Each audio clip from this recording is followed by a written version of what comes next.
And I was very fortunate to be in a position where I could, um, you know, use resources around to help to amplify the message. But at the time, I had no idea how that was going to work out and how to even go about starting a charity. But I just figured one conversation at a time. And if I was able to help one person, then that was making a difference. And so now something like today, looking out on a sea of people and knowing there's even more people online and how many people around the world that we've touched is really quite incredible. Welcome to Living Well with MS. This show comes to you from Overcoming MS, the world's leading multiple sclerosis healthy lifestyle charity, which helps people live a full and healthy life through the Overcoming MS program. We interview a range of experts and people with multiple sclerosis. Please remember, all opinions expressed are their own. Receive monthly tips and ideas about living well with MS by signing up for our newsletter at overcomingms.org/newsletter. And now, let's meet our guest. Today's episode features interviews conducted at the one-day Live Well Live hybrid in-person and online event held at the University of Warwick in November 2025. Host Geoff Allix speaks with presenters, Overcoming MS facilitators, other MS charities, and even the president, CEO, and chair of the board for the charity. Yes. So joining me now, we have Linda Bloom and Alex. So firstly, Linda, so you've obviously heavily invested in Overcoming MS. So why? What did it give to you? What is the Overcoming MS program about? Well, OMS was a game changer for me. It completely changed my life. It helped me go from a place of, complete despair, sense of no hope for my future, and it gave me tools and it empowered me with things that I could do to take control of this condition. And that was 23 years ago. And over that time, through following the lifestyle recommendations that Professor Jelinek had put together, has completely transformed my life, and I'm leading my best life. I can honestly say that now, 23 years later. You've chosen to give back as well, which I think is an extraordinary thing. And that's something Professor Jelinek said, that he had this sort of secret formula, and then he realised it sat on his on a megaphone that's really broadcast as well. I think that's an extraordinary thing. You obviously felt passionate enough. Passionate about, and actually I felt that it was negligent for me to have this information that changed my life and not to be able to share that with others. And I was very fortunate to be in a position where I could, um, use resources around to help to amplify the message.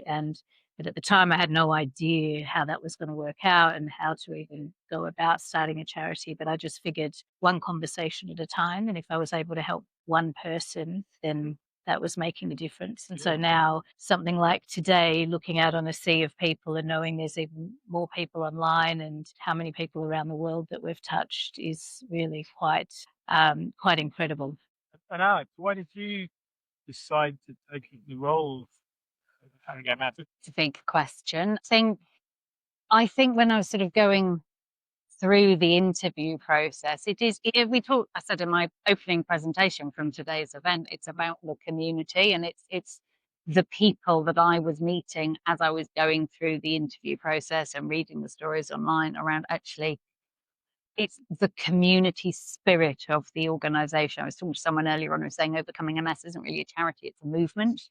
And it's a group of people who are all inspired by the same thing. And that in its turn is very inspiring to me. And I mean, our role is almost as you're saying, our role is to provide the tools, the information. We sort of wade through all the research and work out what's credible, what's slightly out there, and we don't really want to have anything to do with it, so that we can then present that to people with MS so that you can then make your choice around, yes, I'll have a little bit of that, and that sounds good, thank you very much. And I think that's how I see our role, is sort of putting into practice your vision from when you first set up the charity around how we inspire people, but we're sort of providing the practical advice. You guys then make the choices about what you want to do and what you want to take forward. Practical advice, but also we're providing the space and different forums for people to be able to come together in community and help and support each other. And we're there to support them, but we're also there to hold a space for people to support each other as well, which I think is really important. Specifically today, so there is already, there's retreat and there's webinars and there's things. So what's today about? Why have you done the one day event? So today's a bit different, which I'm really excited about, because the conversation, when we initially sort of conceived the idea, we've not met up as a big group for about 6 years. It's a long time since the Overcoming MS community all came together. And we needed to do something that was relevant for somebody who was diagnosed 20 years ago and who's been following the program for 20 years. And just as useful for, I met a couple earlier on who are completely new to overcoming MS, relatively newly diagnosed, and to come out with an agenda that works for all of that. But also, as you say, all of our other events, our courses, which are so good, are about how to follow the program. Here are the tools, here are the techniques, let me explain how the research works. Today, I'm really excited about because it's about what's new, because the research changed a lot. When George Allix was doing it, he was this only person going, right, I've examined all of these bits of research, and people were so relieved that there was this one thing that they could look to. Now there are millions of different sources of information. And if we can look at, as I was saying before, if we can look at what is new, what's interesting, but what's credible and what there is actual validity behind, we're not necessarily saying you should be doing intermittent fasting, but to be able to say, people are talking about intermittent fasting. This is what we do know. This is what we don't know.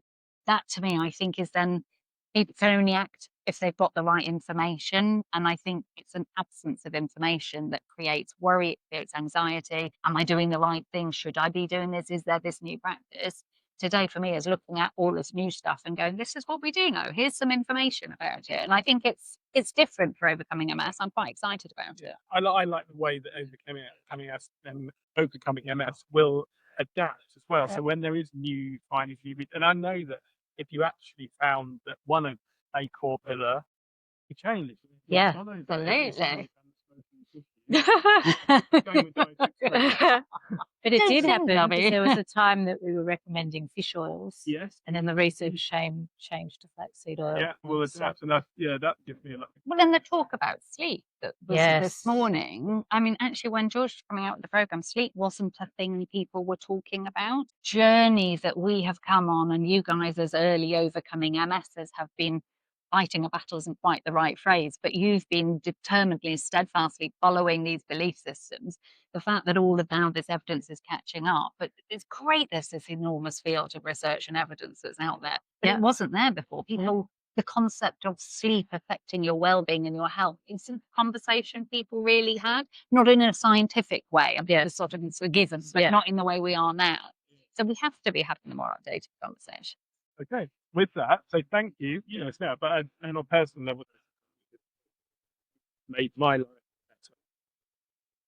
Well, and am I allowed to say a massive thank you to you? Because I was having a conversation with someone yesterday about how amazing you are, and you're our longest standing volunteer. Wow. Very Really? grateful for the the amount of time you give us. It's absolutely. I'm so excited to meet you because I've not met you in person. So excited. I think Brilliant. someone said it's world famous around here. Yes, so that's so famous. Definitely famous. And personally, a huge appreciation as well, Geoff, because the way that you've been able to share our information over so many years has helped so many people. A lot of people have said that, no, I'm not interested in this and that, but I do listen to the podcast when I'm going for a walk or a jog or whatever. And so, a huge thanks. Keep doing it. Yes.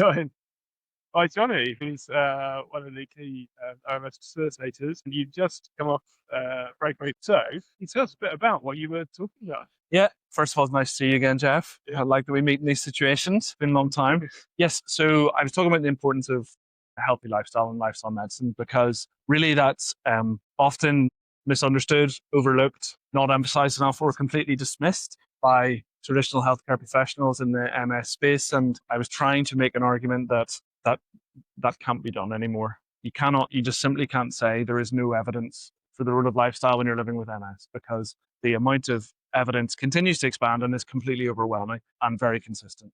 I hope I argued that case strongly. I think most neurologists now, I've seen that over the time I've had MS, which I guess was like 10 years or something, there's been a shift, hasn't there? Yes, Not it's shifting. controversial. No, it's. I agree. I think it's not controversial that it plays a role. I think that a lot of people, because it's not their field, don't know how you grab hold of it. What is it that you do? How do you advise them? Where do you point people? And I think that's a space where we, as an organization and a community, can absolutely thrive. If healthcare professionals simply said, "Listen, I'm not the person who knows about this, but perhaps you can go to these guys," and they might be able to help and guide you. And that's all we ask, really, is not to torpedo the idea. Just signpost and send people that way, and we'd be very happy to help. And we're trying to launch those. I am the established medical field. I work as a doctor. It's not us or them; it's us and them working together. There's such clear. One of the documents I was talking about, Brain Health Time Matters, from last year. It's really clear. It's about advanced therapies and holistic treatment. It's not one or the other. It's both. I really hope that is a reality for more people soon, because I don't think it is often. I think it's very much still, right, I'll take this and that's my MS sorted, or I don't have to think about it. There's nothing else I need to do. When in fact, we know the best outcomes are when you do engage actively with a community, with a way of trying to control it. And then in the second session, you had a group discussion. You were talking a lot about where it's going with research. I would say there's probably never been a more positive outlook. As I said, there's over 1,000 clinical trials going on in the field of MS right now around the world. Not all of them will yield positive results, but that in itself is important. So we know what doesn't help and what we don't need to use. I think for far too long, it's been always about relapsing remitting MS. And the therapies and the drive has been in that direction. For people living with progressive forms of MS, I think they quite rightly could feel left behind by research. I think that's changing now. And within, we already have medications for secondary progressive, for primary progressive, but the options are limited. Well, no, I'm secondary progressive now, and there was one treatment. Yeah. It didn't work. Yeah. And then the other treatments. Yeah. and that's all too common a thing. And so that's where things like the BTK inhibitors, the Brutinib drugs, of which there's 2 or 3 now, which are so close to coming out, and the results of which look really good and actually best in progressive forms rather than relapsing. Often massively important. I think the remyelination trials that are going on, again, especially for progressive MS, they're really important too. So there are lots and lots of positive things. And we're also understanding a lot more about, as Phil Starton was saying, about the actual biology, the processes involved in MS. And as you understand more, you can target things and you can find the treatments that work and help. Positive times. Yeah. Thanks for joining us.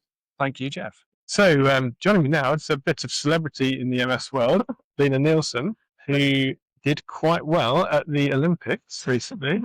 And so firstly, thanks for coming along as a celebrity guest. Oh, thank you. And how is it for someone with MS to be training and competing at that sort of level? Because this was I got in trouble actually recently for saying it was the normal Olympics to a Paralympian. No, that's a big no-no. You're not competing in the Paralympics, you're competing in the Olympics. Yeah. So how is that to compete at that sort of level when you've got MS? Yeah, so we do have some Paralympians who compete with MS. And so we haven't really seen Olympians compete with MS. And myself and my sister were the first ones. So it was a moment for me to raise awareness about how different it can look. So you can have MS and present with physical disabilities, and while that is true for some of my life, it's not all the time. So I have to kind of like educate people on what relapsing and remitting MS looks like. But it's my MS, I would say, is quite mild. So I'd say quite like severe relapses, but then at the same time, like very long periods of remission, if that makes sense. So I can train in those periods of remission, like I hate to say it as well, like a normal athlete. So yeah, that's kind of how I've managed to get to Olympics. Was my type of MS is very, very mild when it comes to remission. I think that your like exercise regime helps with MS as well. Do you think it's like a two-way thing that actually? I think we hear a lot about neuroplasticity. Someone in the room just next door who's training for a relapse at the moment, and I said, if you're able to do it, that's great. Obviously not the point of destruction, but if you can just train those movements while you're going through a relapse, I do believe that your brain will find other pathways. If there's a pathway that's kind of like getting damaged, or there's inflammation in a certain pathway, I think there's something to be said in your body moving, so that your brain knows how to rewire those movements. And I think it's the same in sprinting. It's a full body movement, moving one arm, one leg at a time, and so like that, it's your whole body kind of like training to find other ways. I fully believe that. I know there's science. Yeah. And the other thing, so obviously, like, healthy diet is going to be a given if you're on an Olympic program. Mindfulness is the other thing that is one of the pillars of overcoming MS. Is that something that you have in your toolkit as well? Yeah, 100%. I think mindfulness is huge when it comes to, I guess, dealing with any diagnosis, and especially with an MS, like a very complex diagnosis. You don't really get a prognosis of what your life will look like after the diagnosis. And so it does become you dealing with it on your own, which I just think is part and parcel of MS because it's so individual. So that's where things like journaling can become very important. Knowing your journey. I think finding the thing that makes you happy and energized and find ways that you can cope with relapses, I think it's a very powerful tool. If you cultivate that, that is something that will really help you in your journey with living with MS. But then also, if you face your MS head on and start to understand that journey, I think it it does take mindfulness to do that. So I think taking a breath, like taking a moment to go, right, I'm going to spend an hour like really connecting to MS and connecting to my body and figuring out how things are working and what makes me me. I think that is a whole mindfulness, and I think if you can tap into that, that's something that can really help you deal with your MS diagnosis and then your MS journey as well. And finally, what's for the future? So you got big hopes for, is it next year then? Yes. So every year we have something. So we have to go to the Olympics in 24, and then 25 we have the World Championships, which is not very well for me. So next year we've got the Commonwealth Games and our very first European Championships in the UK. So it's going to be a very big summer of sport for athletics, and obviously the other sports that we'll see in the Commonwealth Games. I think we've got the World Cup as well, if I'm not mistaken. That is a big summer of sports. I think people get excited from the World Cup, and then we'll have some of that excitement in the Commonwealth Games and the European. So yeah, so it's going to get exciting summer. Okay, well, good luck for the future, and thanks for joining us. So, joining me now is Tessa. So, firstly, can you introduce yourself? Hi, I'm Tessa Miles. I'm from the Southwest OMS group. I'm one of the ambassadors with you. Yes, we know so each other definitely already. know one another very well. And I wanted to just come and kind of give a little synopsis of what I've got from so far. And overcoming MS is just my family. We have an amazing circle, don't we? Yeah. And there's always somebody there. So I'm here on their behalf as well. But I found Lena's talk so inspiring, and the analogy between sport and having MS and living with MS, and the idea of this child that you need to love and look after. And it kind of resonated with me with some other things that I've listened to on Insight Timer, for instance, and there's an anxiety thing that our group's just been doing, and it talks about your inner child and caring, and how you would care for somebody else if you saw them in stress. But I think the thing that's really come through to me with, we just had the Q&A session and little bite size, is we've talked about resilience and being able to do these things. And the word that's come up to me is preparation. We practice meditation because it prepares our body to be able to cope with stress. We practice our sport and our fitness because it prepares our body. And if we know and listen and understand how our body is working, it prepares us to cope with those things that are thrown at us that are much more difficult. Being proactive rather than reactive. Yeah, absolutely. Yes, you do still need to, there are situations that are thrown at you that you completely lose it and you lost words. I mean, I had somebody once say to me, "Are you a retard or something?" Because I couldn't get my words out. And that stuck with me so badly. But now I almost have, because I've now prepared for this situation, I have odd sentences that are somehow in my head that pop up when I'm stressed. And I can say, hang on a minute, I just need a minute. My brain and my tongue are not in sync.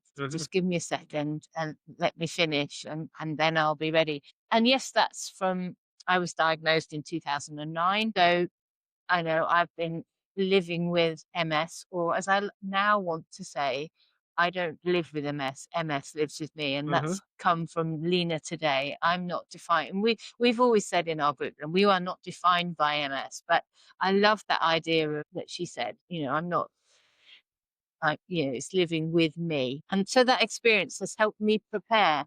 And hopefully that preparation I can pass on to others and to share. And this is what's coming out today, is these top tips, these tools. So we talk about a toolkit of what we can have with us. Going outside, long exhales, cold.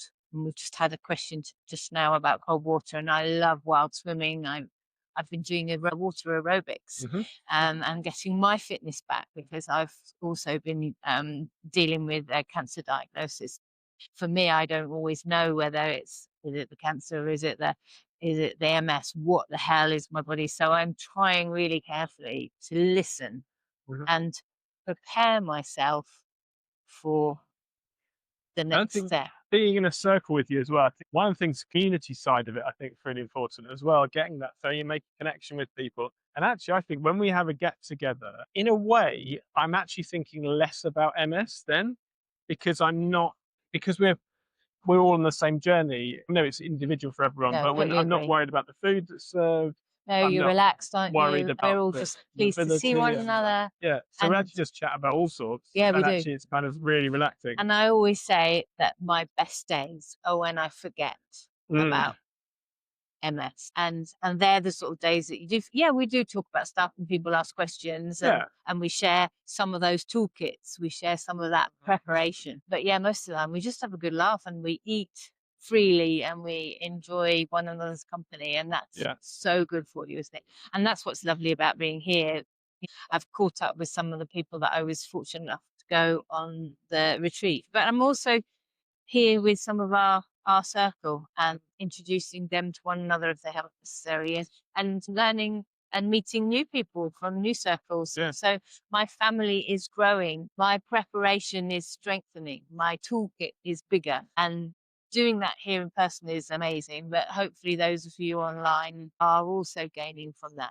There's been some little WhatsApp chit chat going on, and and so Great. So for me, the word today is preparation, preparing myself for whatever. Brilliant. The next.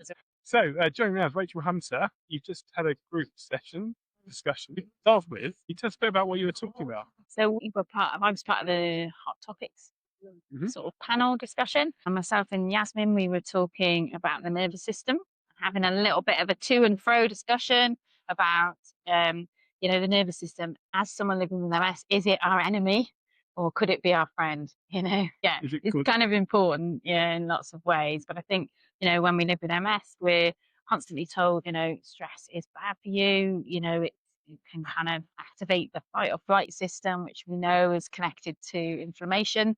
And so sometimes we can get a bit afraid, I think, of our own nervous system in lots of respects. So it was a discussion around that, really, and thinking about different ways we can activate the other part of our nervous system, the parasympathetic nervous system. And how we can sometimes use new technology to give us information about our nervous system as well. So like a smartwatch or something. And is that, what would be a takeaway then? I think it's one of those things that quite annoyingly comes back to your own preference with tech. Some people love tech and they love all that data and information, and it can certainly be really helpful. We heard from Lena Nielsen, our Olympian today, and she was saying how information is really helpful for her as a sports person. But on the flip side of that, some people find that it can be quite stressful. All the data, all the information, feeling like you have to get 10,000 steps in. If it's a bad day, that might not be, or even if that's difficult in your working life, that can be challenging. I think it's working out what works for you. But they can be really useful, give us lots of really useful information that help us monitor and self-manage MS for sure. But it's, you don't want to stress yourself out either. Find a happy medium. And what's some of the key changes that you've found in the last few years in the field of MS? I mean, particularly in relation to self-management, I think there's just such a more understanding in the MS community of just how much we can do in managing our condition. Certainly when I talk to people who are newly diagnosed, I really talk a lot about, engaging with your MS team and your medical professionals who are supporting you. They will work really hard to keep you up to date on new treatments, because new treatments are coming out all the time. So have your medical team, have your personal team as well who are supporting you. But find out the information, make yourself the expert in what works for you, the information that's coming out. So yeah, it's changing all the time. And one of the things we're seeing most of the change in is the research around brain health. So what can you do yourself to promote a healthy brain? And as we know, that's really well aligned, isn't it, Geoff, with the Overcoming MS program? So yeah, a lot of the new research just really, I guess, underpins, but also reinforces what we say in the Overcoming MS program. And Johnny White was saying it's quite an optimistic time for people with MS. Would you go along with that? Yeah, I mean, I was diagnosed coming up to almost 13 years ago, and there were not a lot of treatments back then at all, compared to now, where there is so many and so many in the pipeline, and that's only in the space of 13 years. So where are we going to be in another 13 years? So I agree. I think it is a really optimistic time. I think the other reason to be optimistic is that we're seeing the neurology profession and the health services really recognizing the importance of self-management. Not just how important it is, but that the research surrounding it is so valid, and really supporting patients more and more with making healthy lifestyle changes. So I think there's lots of reasons to be optimistic about, managing your MS. Good. With that, thank you very much for joining. Thank you, Geoff. So joining me now is Maureen, who is attendee at the event today, but also the ambassador for the York Overcoming MS Circle. So welcome. Thank you. And start off with, what have you got out of the event today? What would be some of the key things? I think it's just fantastic to meet so many people. And so I went to Edinburgh 6 years ago, and it's exactly like that. You can come on your own, not knowing anybody, and everybody you talk to is on the same page and very friendly. Just you make new friends throughout the day, and just to hear the speakers as well and reinforce some of the pillars. It's an odd thing, isn't it? Because they would say we've all got a unique disease. However, no one else sort of gets it like other people with MS. Absolutely. Yeah. And what inspired you to become an ambassador as well for the circle? Well, I really enjoyed the conference in Edinburgh 6 years ago. And when I was there, I ended up sitting next to somebody who was from York as well, less than 2 miles from me. By coincidence. Yeah, absolutely. Right. Yeah. We just said, where are you from? And we were like, oh, and we continued meeting. And we used to joke and say we were our own, sort of little private circle. And then I got involved in doing a book group, reading through the big OMS book with Gina and somebody else. Just talking things over with other people I found really helpful. And I thought I should be doing more of this and, allowing other people within the York area to have the benefit of speaking to other people. And would you encourage people to get involved in a circle if they're following the program, but they're not involved with other people?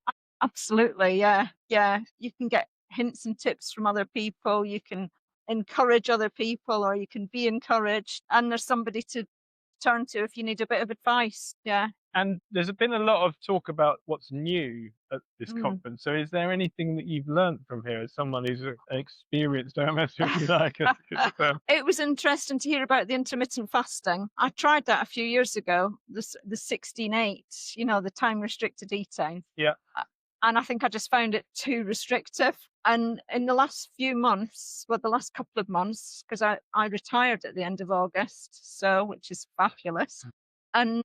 And I've just fallen into sort of time restricted eating without even thinking about it. We have our evening meal about 6:30. And then I go to the gym or I swim in the morning, and I'm going a bit later than I used to. And I never eat until I get back. Right. So I'm finding it sort of 8:30, 9 o'clock by the time I've had my breakfast. So I'm doing, 14 hours fasting without even thinking about it. Yeah. So it was good to hear, that is a possible, really helpful. And I think the whole thing about that sleep counts in that, there's 8 hours without thinking about it. So you do 4 hours before that, 4 hours after, you've done 16 hours. Yeah. And I, people say, how can you exercise without having eaten for so long? You don't actually notice it. You don't want to exercise on a full stomach. So, it's, Okay. And have you had a good day? I've had a fabulous day. Yeah. Really? I'm shattered, but I've had a fabulous day. Yeah. Well, thank you for joining us. Thank you. Do you want to live well with MS? Join the Overcoming MS community in the Live Well Hub. It's your place to get support, find connections, and feel motivated to make positive lifestyle choices. Download the Live Well Hub in your App Store today or visit hub.overcomingms.org to join. We hope to see you there. So joining me now, Yasmin Nevers. We have met before. We have, I think, twice. We've done I two think podcasts. so you're here as a speaker at the event. So what have you been talking about? That's a really good question. I think it's important when you're dealing with some really like serious and heavy topics, sometimes to bring some lightness to it and go, you always haven't got to look at it through a really serious scientific lens. Sometimes it's just about bringing the human element to it and having a little bit of a laugh. It just lightens the mood. That's what I think anyway. But no, it's been a really good day, I think. And so what would be some of the key takeaways that you've come across? There's a real I say this all the time about this community, and I feel like I'm a bit of a broken record, but there's such a great energy in the room. And it's always a good reminder for me to go, okay, we're doing really good work here at OpenLS, and we are having a positive impact on not only people who have been on like retreats many, many years ago, they're still coming back now and like refreshing their knowledge.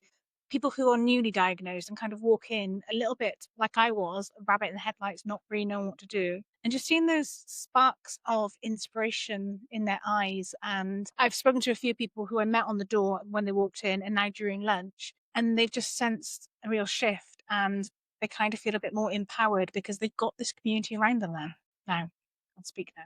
And where do you think things have changed? What's new in the world of overcoming MS? Has there been any advances? I think the main change recently was the vitamin D recommendations. They have changed for OpenMS. I think what's been really exciting about today's sessions is that we've talked about some hot topics. So it's not topics that OvercomeMS are recommending. It's almost like, what is going out there in the world? What else could we potentially be looking at and thinking about? So things like your gut microbiome, things like sleep, things like your nervous system. Is it your friend, or can you work with it to regulate yourself? Smoldering MS. So these aren't things that are part of the current Overcoming MS program. They are things that I think are good conversations to have. And if people feel inspired to want to know more, hopefully we can look into it. And the thing I love about Overcome MS is that they are constantly always looking at the program and going, is it still right?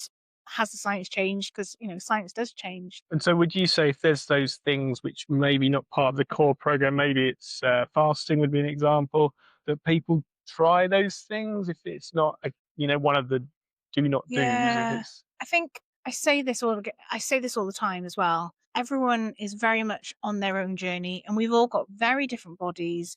We've all got very different lifestyles, varying levels of disabilities. And we've got to find what's right for us. And someone might try fasting and go, yeah, this is exactly what my body needs. Someone else might try it and go, it's not right for me where I am right now. I think it's all about empowering people to take back control in all aspects of their life and going, what do I need to do to look after me? Okay. With that, thank you very much for joining us. Thank you. So joining me now is Miriam, who is the Chair of Trustees at Overcoming MS. So welcome. Thank you very much. And I believe a newly appointed in role? Nearly 2 months, so 15th of September I was appointed. Yeah, it is 2 months today. Well, yeah. Yeah. So what inspired you to take on that role? Well, I already have been sitting on various charitable boards. I'm chairing a development committee of one of them. And I just thought, right, I've been a trustee now for probably 8 years in total of various different charities. And I thought I'd really like to chair a charity. And then out of the blue, I got a phone call from a recruitment consultant who said, I've got a brief that we think would be really interesting for you.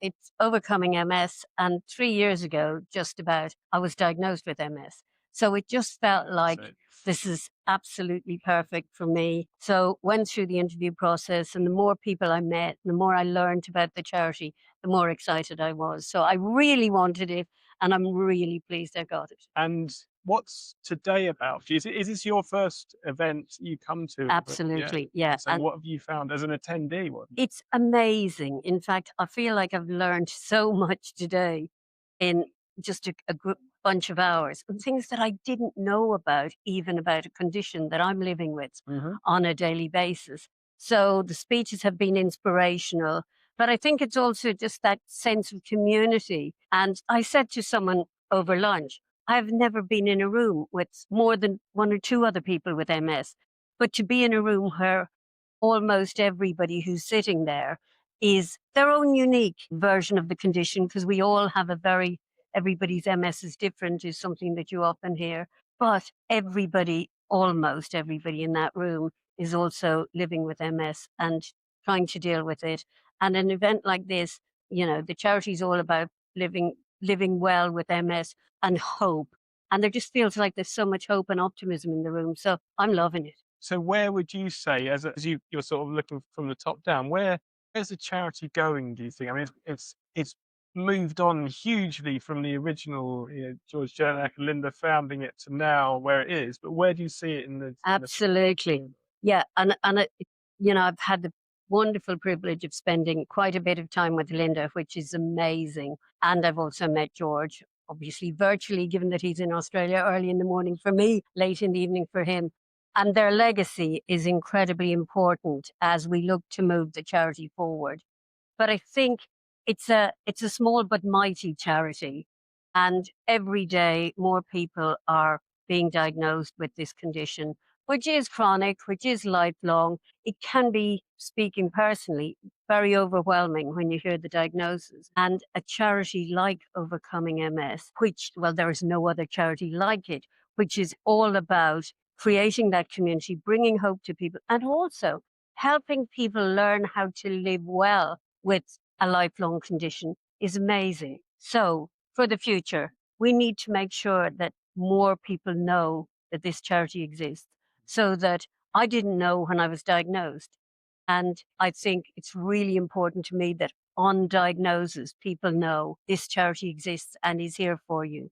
I'm also very passionate about making sure that we have the healthcare professionals, the neurologists, knowing what we're doing and using what we're doing as a support for whatever medications, and medication is part of the program, to make sure that when people are being recognized as having the condition and then maybe prescribed a course of medical treatment, that also lifestyle, living well, the things that the charity does are part of it. So, it's a small charity with very big ambitions. And I have really big ambitions in my time as chair to make sure that everybody who is touched by this condition knows that we're here, and Overcoming MS is here to help. Well, I very much hope you succeed in that ambition. So do I. Thank you for the day, and thank you very much for joining us. Thank you. It's been a pleasure. Thank you. So, joining me now, Neil Stanley, who has been talking about sleep at the conference. So, tell me, give me a little précis of what you've been talking about. Well, the thing with sleep is that it's central to everything. It's the basis of what we build a healthy life upon. So when we talk about diet or weight loss or exercise or coping strategies, depression, pain, all of these things are underwritten by a good night's sleep. And so we try to do many of these things. We try to live healthily, we try to live well. But if we don't have our sleep as optimized as they can be, then we're going to be sort of fighting with one hand tied behind our back. And people, I don't think, realize the importance of sleep. They see sleep as something they have to do. They may not be doing it well, but they still have to do it. And maybe in MS, there's a sense of hopelessness that, poor sleep comes as part of the illness, and therefore what can we do? So that's what I was talking about. I'm talking about that whatever situation you may be in, that any improvement to your sleep will pay dividend. And so I was giving tips on how to get a better night's sleep, and also, outlining the importance of why that is something we should be aiming to do. And is it a quality or quantity thing? Is it like you get your 8 hours and you're good? Well, 8 hours is a myth. So it's getting the right amount of sleep for you. And essentially, if you are asleep, if you give your body and brain the time it needs to get the sleep it needs, then the quality of sleep will be done. The brain and the body is self-regulating. So if you can reduce the number of awakenings and aim for a consolidated night's sleep, that would be the best thing you can do. But again, with an illness like MS, that's going to be difficult. And we're both middle-aged men, so there are other issues. There that are come very into much play. other issues that come aboard to there. So, but as I say, sleep is self-regulating. If you can improve your sleep as much as you can, you will get the quality of sleep that you can at that stage of life or of the disease progression. So that's the important thing, to aim to be in bed for just a bit longer than you know you need to be asleep. People say, well, how do you know how long you should get to sleep? Well, essentially, it's the time that allows you to feel awake, alert, and focused during the day. If you feel good during the day, you've had enough sleep. If you don't feel good during the day, you probably haven't had a good night's sleep. Do you think, should you wake up naturally? Is that the right amount of sleep? Well, yeah, I mean, hopefully, yes. I mean, your body, given the chance and without any disturbance, whether external or internal, the body will naturally wake up when it's had enough sleep. And you should go to bed when you feel sleepy, regardless of what time that may be. If you feel sleepy, you should go to sleep. And in an ideal world, your body will wake you up naturally, and and as long as you feel okay at that point, then it doesn't really matter what time it is. People think, oh, I must get up at 7 o'clock. So if they wake up at 5 o'clock, this is somehow a terrible thing. But if they feel fine at 5 o'clock, then get up at 5 o'clock. I mean, this morning I woke up at 2:45. I really didn't need to wake up at 2:45. I needed to wake up at 5 o'clock to get here. But I woke up, I knew I wasn't going to go back to sleep. But instead of lying there tossing and turning, getting frustrated because I needed to get up at 5, I just got up, switched the light on, read a book for however long I needed to, and then about 4:45 I got up. And so, because we hear a lot about sleep hygiene nowadays, what would be some key takeaways if someone wants to improve their sleep hygiene? Well, sleep hygiene is a sort of a misnomer. It's sort of a coverall term for any sort of sleep tip. Put 10 sleep tips together and you've got sleep hygiene. And really, you can simplify it even more than that. You can go down to 3 tips, and those are a bedroom conducive to sleep, so one that's dark, quiet, cool, comfortable, a relaxed body, and a quiet mind. Any other sleep tips fit into those 3 bins, shall we say. So it's finding the way that works for you. So when I say a quiet mind, well, how do you quieten your mind? Well, how I quieten mine may be very different from you. I mean, I always read before sleep. You may not. You might listen to music. You might do yoga or journaling or whatever. So it's finding the way that works for you. But you need to put the day to bed about 45 minutes before you go to bed. So put your cares and worries. Don't open the gas bill just before going to sleep. Don't argue with your partner just before you go to sleep. And so, those commonsensical things. But it's just seeing sleep as important. The minute you see sleep as important, you'll start doing those behaviors that will give you a good night's sleep. Okay. With that, I'd like to thank you very much for joining us. Thank you very much. Thank you, Geoff. Thank you. A returning guest to the podcast.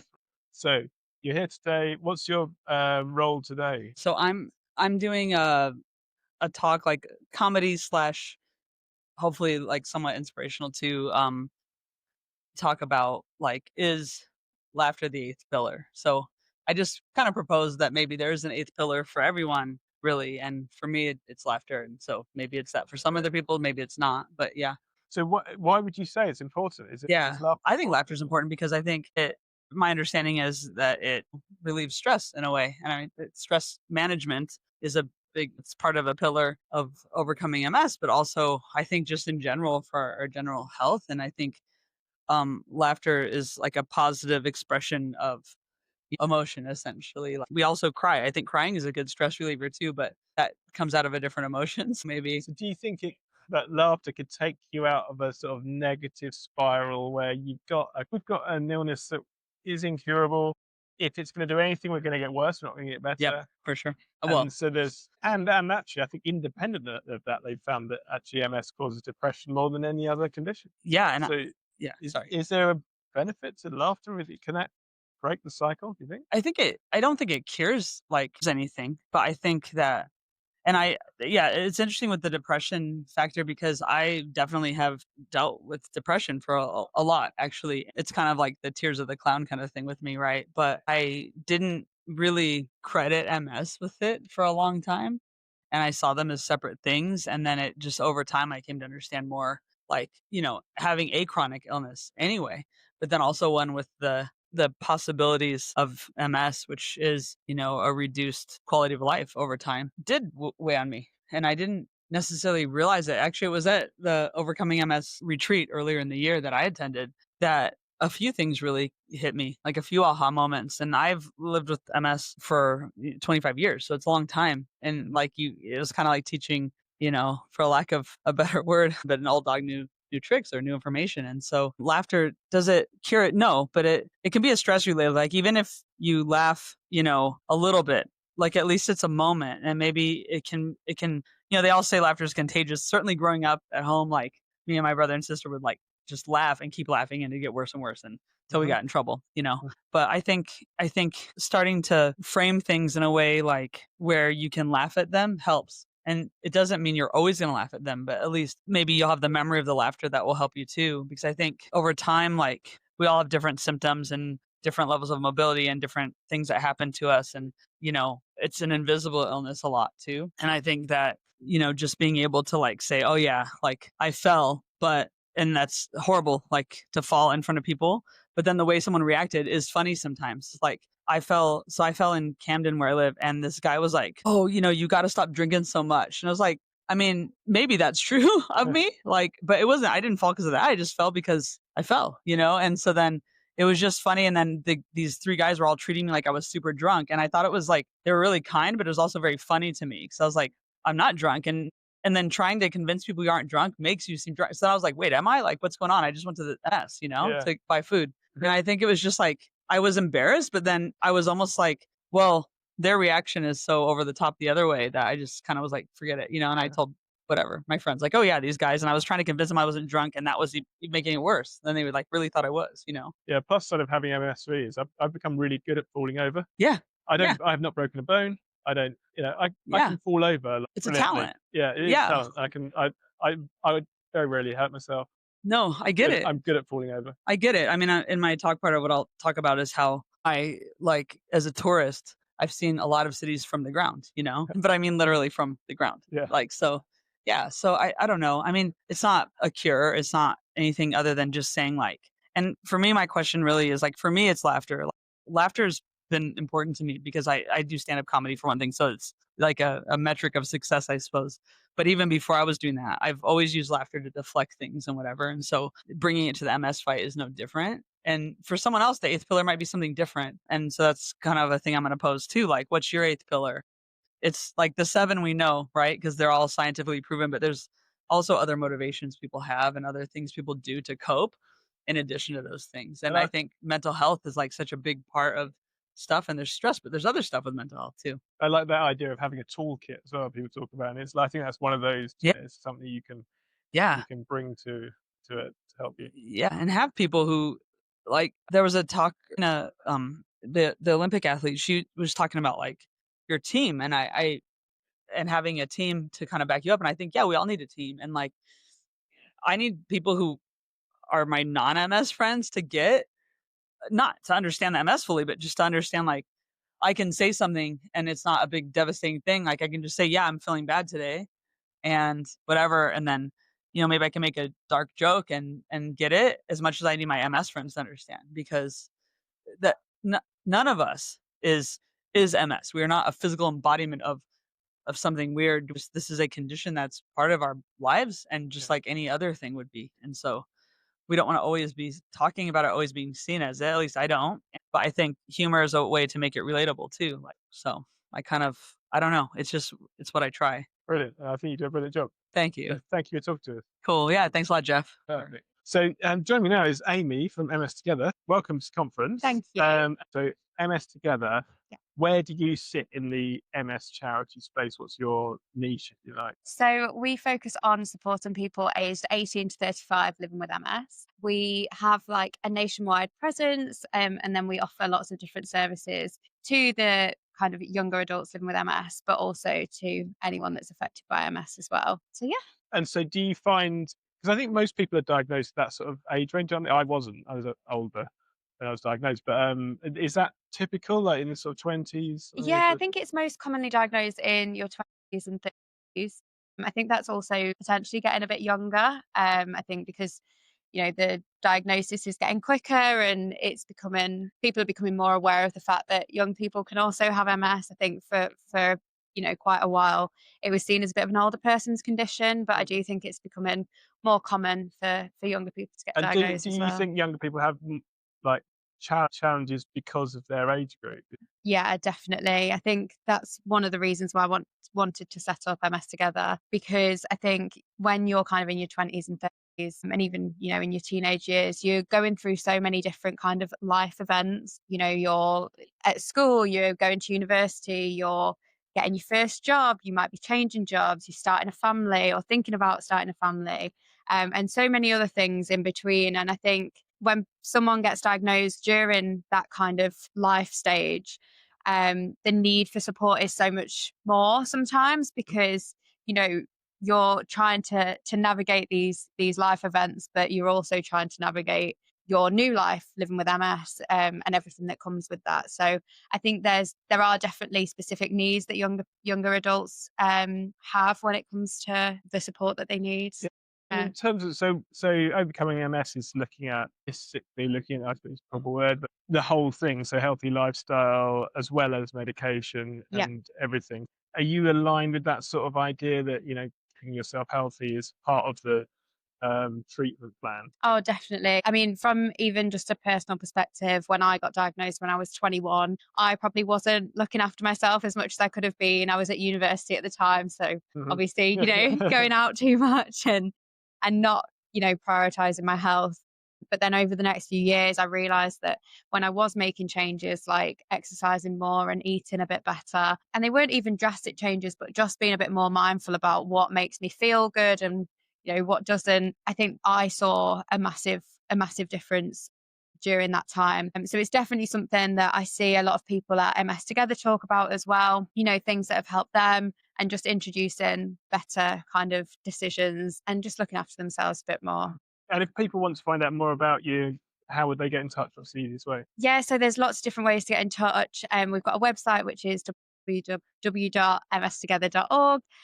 We're also on social media at MS Together Official, and you can also just email us at hello@mstogether.org. Okay, thank you very much. Thank you so much. So joining me now is Dom, or maybe better known as the MS Guide, online on all forms of social, I believe. It's kind of spiraled, Geoff. Yeah. Started out 5 years ago with a man you know called Aaron Bosser, a doctor. Yes. And we were friend. He took me into starting a YouTube channel. I mean, I was wondering about it, and then it spiraled from there. YouTube, TikTok, Instagram. I put some content on LinkedIn, but that's sort of where my professional self lives. So, what have you been up to lately? Would that be the cycling across Canada? Yeah. So earlier this year, I cycled across Canada to raise money for MS and health being the big thing. I mean, I'm heavily involved in the world now. I didn't get involved. I denied my MS. I've had it for 34 years.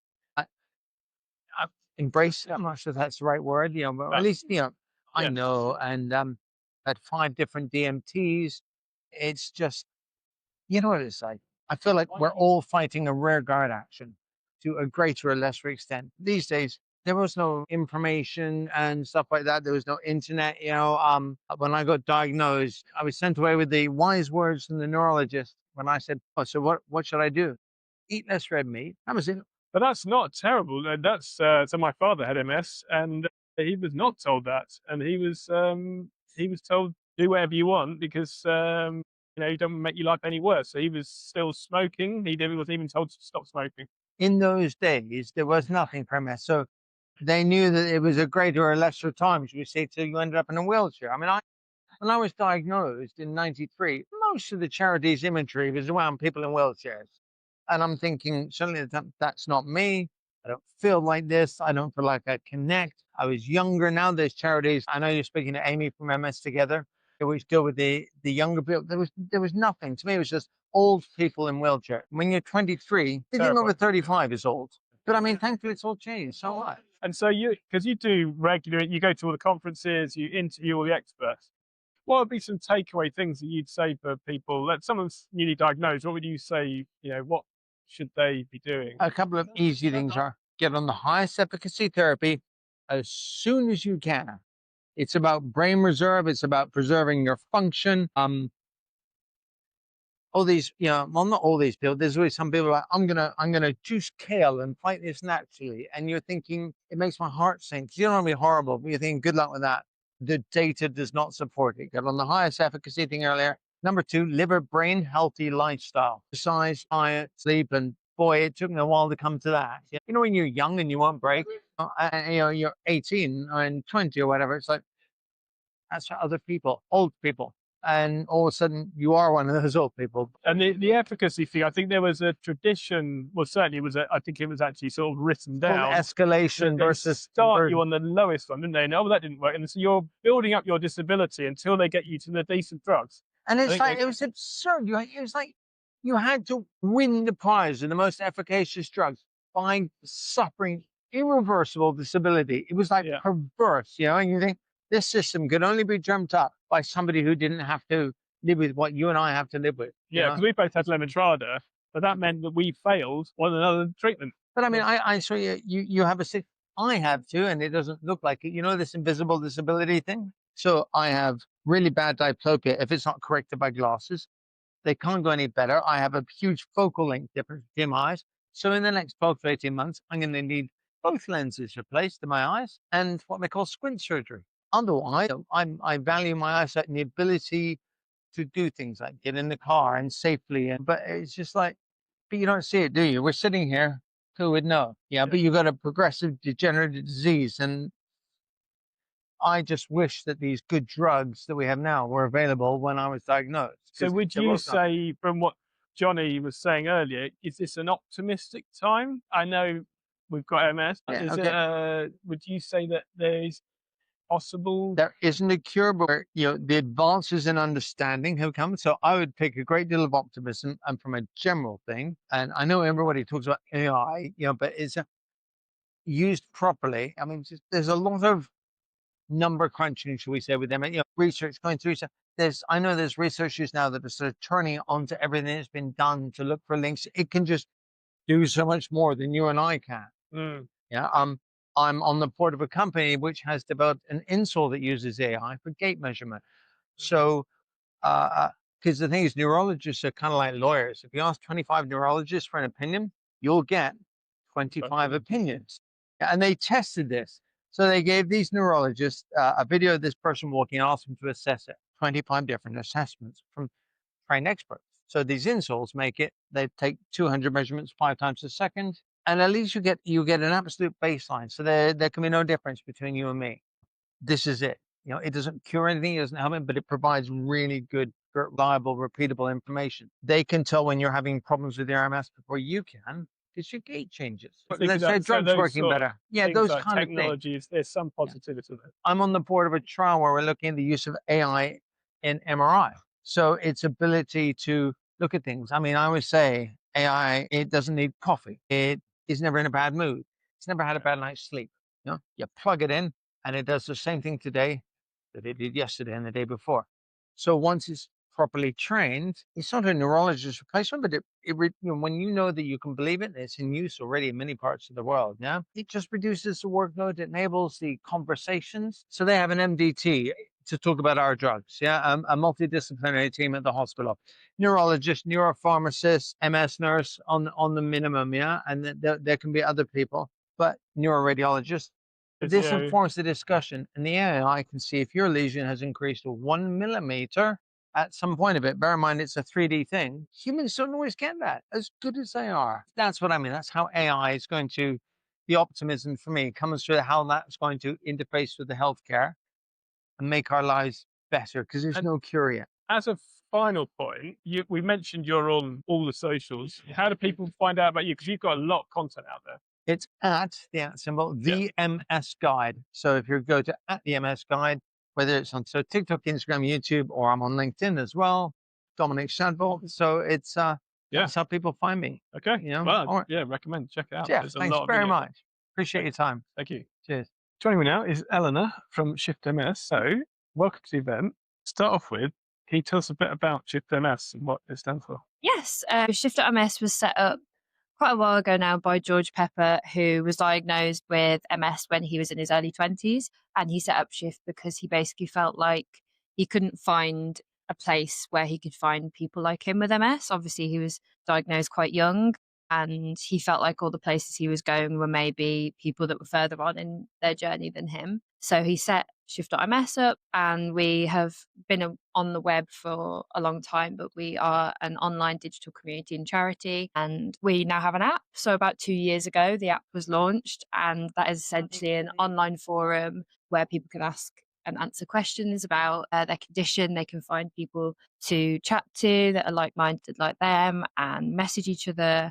There's also a collection of videos on there with MSs in themselves. So a lot of it is about community, would you say? Yeah, it's very community initiative based, I think, because these days especially, I feel like, you know, it feels like there's a loss of kind of third spaces and places where people go to spend time with each other in person. So online has become a natural social place, but it's also a place that's not always filled with positivity when you think of your kind of generic social media channels. So it's basically just trying to be a place where people can go to find a bit of positivity and learn a bit more about their MS. And what's your sort of takeaway on the side of lifestyle and MS?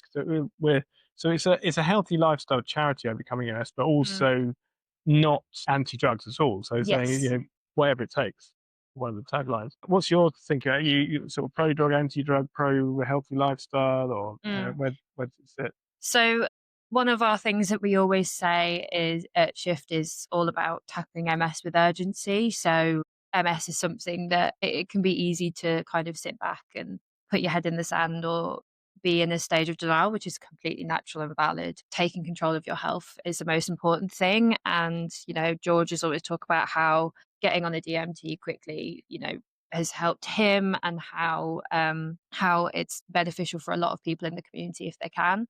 But also doing that alongside healthy lifestyle choices, healthy diet, you know, taking supplements, exercising, and taking care of your mind. We do a lot of stuff in terms of like videos and volunteering where MSs are talking about mental health and how they kind of maintain positive mental health in times of crisis. So yeah, I think we're kind of like a bit of a joint approach, you know, if you can be on a DMT ball. So engage in those healthy lifestyle choices. And one of the main things, how would people find out about you? You're international, I believe. It's a UK charity, but with an international reach, I'd say.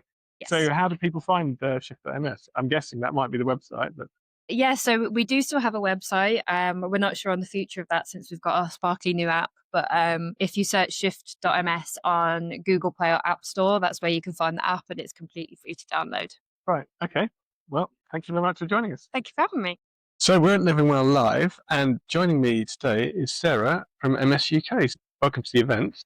Hi, thanks for having us. It's really nice to be here. Yeah, and it's good to have other MS charities, I think, involved, that we're not in competition with each other. We're there to help everyone with MS. 100%. Yeah, at MS UK, I feel like our charity and our services that we provide complement overcoming MS really well. You know, what we believe in is providing emotional support so that people with MS can make informed decisions about how they want to live with their condition. And, you know, we speak to people on a regular basis about how diet and lifestyle changes can make a massive impact on how they can live with their condition. And we're always recommending the MS diet to our service users. And yeah, I think it's a great event to come to. So thank you for having us. It's fine. And so it's a UK charity, obviously. Yes. So if people in the UK are interested, where can they find out? I mean, I've seen, is it Pathways magazine? Is that your? Yeah. So New Pathways magazine is old as the charity itself, so Mhm. over 30 years. And we say it's our magazine for people with MS, by people with MS, because it has all the latest news and research in it, but also, most importantly, it has real life stories from people living with MS. And, you know, we're not medical professionals, we can't give advice, but sometimes you just need to hear others who have been in your position. Mhm. So that's kind of how New Pathways works. And then we also have a helpline, and you know, there are no taboo subjects. If it's important to the person with MS, then you can call and talk to us about it. And you don't have to have a diagnosis. You'd be trying to get one. And we also support healthcare professionals with their questions, friends and family, carers. You know, we're here for everybody.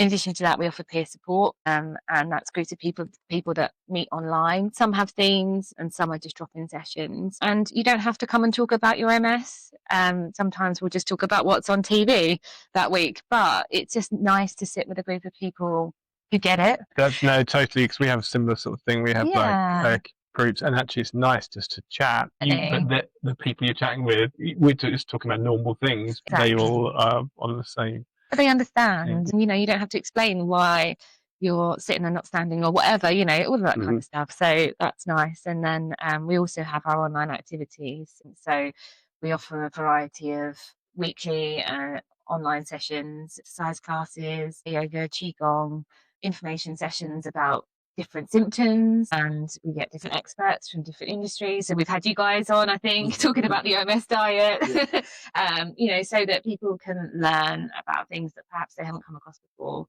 And again, it's about choice, providing people choice. But all of our exercise is accessible, different levels of ability. So whether you're mobile or, you know, using a mobility aid, all of the exercises and everything are adjusted to suit the person, which is great. And how do people find out about you? What's the best way? So you can visit our website, that's ms-uk.org, and on there you'll find all of our services, lots of information, and our portal, which is where you can access the online stuff. And you just register, it's free to register, and you can take a look at all of the different events coming up and sign on and get your ticket, basically. And if you can't make the event at that time, most of it is on catch up as well, so you can view it at a later date. Okay, well, and thanks for joining us. Thank you so much. It's really nice to be here. Thank you. Thank you for listening to this episode of Living Well with MS. Please check out this episode's show notes at overcomingms.org/podcast. You'll find useful links and bonus information there. Don't forget to subscribe to the podcast so you never miss an episode. And please rate and review the show to help others find us. This show is made possible by the Overcoming MS community. Our theme music is by Claire and Nab Dean. Our host is Geoff Allix.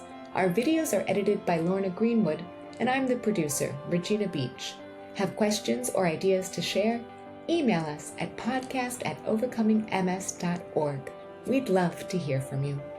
The Living Well with MS podcast is for private, non-commercial use and exists to educate and inspire our community of listeners. We do not offer medical advice. For medical advice, please contact your doctor or other licensed healthcare professional.